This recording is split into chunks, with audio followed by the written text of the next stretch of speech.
What happens if a principal broker loses their license? If a brokerage finds itself without a principal broker, all licensees of the individuals affiliated with the brokerage will be inactivated. Remember, all licensees must be affiliated with a principal broker at all times. Remember, the effective date of an action taken by the Commission is 30 days from the day the action is taken. In the event a principal broker loses their license, a brokerage should have sufficient time to replace their principal broker. As long as the principal broker is replaced before the license is revoked, all affiliated licensees will remain active. If a principal broker loses their license, has their license suspended, or are placed on probation, they are required to notify all licensees affiliated with them of the action taken on their broker's license. In addition to the penalties which may be levied by the Commission, criminal penalties may be associated with violating the real estate statutes. The first violation, if convicted, may result in a Class A misdemeanor with a maximum prison term of 6 months. Upon conviction of a second or subsequent violation, the violator may be guilty of a third-degree felony with a maximum prison term of 2 years. If there is another officer or agent of a corporation who personally participates in any violation by the corporation, they may be subject to the same penalties outlined above. If a person harmed by the action of an individual violating the real estate laws wants to sue for damages, the statute limits the recovery between the amount of compensation received on the transaction and 3 times the amount received on the transaction. This concept of 3 times the compensation is often referred to as treble damages. Please note this amount is in addition to any fines levied by the Commission. This money is sued for by the individual who was harmed by the actions of the violator. For example, if an agent violated the rules while representing a potential buyer, the potential buyer could sue the agent for the amounts discussed. It is also important to note that the limit in the statute only applies to lawsuits based upon violations of the real estate statute. If the buyer, in our example, wanted to sue based on some other act, the statutory limitation would not apply. Other methods of initiating disclosure.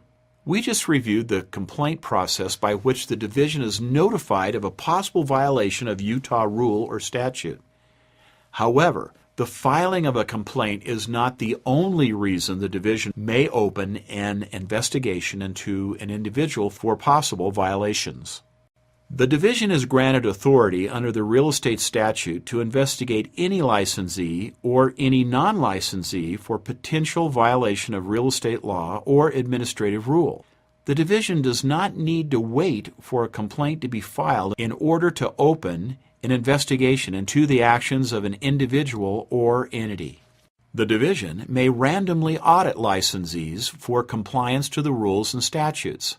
The division may have some reason to believe a licensee is violating a rule or law or non-randomly investigate the licensee. In other words, the division has the authority to investigate licensees at their discretion. If a licensee is subject to an investigation by the division, the best advice is to strictly and quickly comply with any request received from the division. Remember, failure to respond to a request by the division may result in additional, separate, disciplinary action. One specific type of audit, which the division may engage, is an audit of a brokerage trust account. The rules governing the management of real estate trust accounts are very specific. If the division's audit finds evidence of gross mismanagement, commingling, or misuse of trust funds, the division may order an independent audit of the trust account. The independent audit will be done by a certified public accountant, CPA. The cost of the audit will be borne by the licensee, not the division.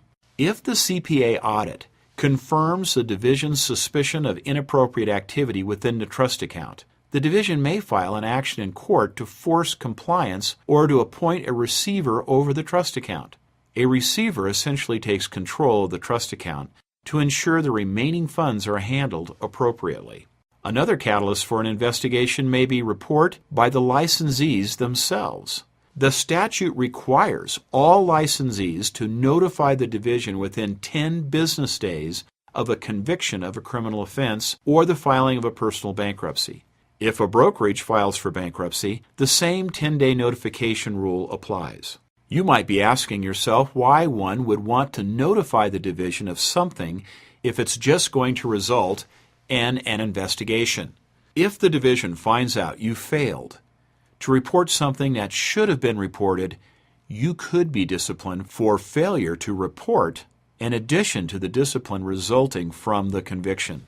Information provided on license applications or renewal applications may also trigger an investigation by the division. Some individuals are required to appear at a hearing in front of the Commission before being granted a license. This may also be true of those wishing to renew a license.